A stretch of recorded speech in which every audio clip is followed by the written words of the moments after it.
ফুলকপির কোরমা করা খুবই ইজি। প্রথমে ফুলকপিগুলো বড় বড় করে কেটে হলুদ দিয়ে ভাপিয়ে নেব। তারপর একটু পোস্ত বেটে নেব, সাথে 2-3টে লঙ্কা আর কাজু দিয়ে ভালো করে মিহি করে বেটে নেব।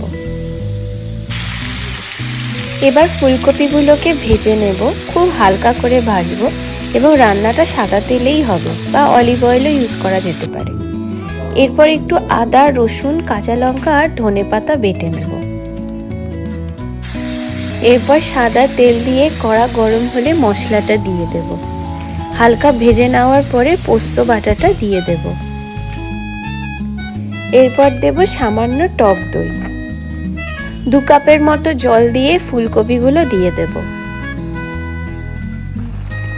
লাস্টে দিয়ে দেব সামান্য ঘি। জল শুকিয়ে গেলে নামিয়ে নেব। ব্যাস, ফুলকপির কোরমা রেডি।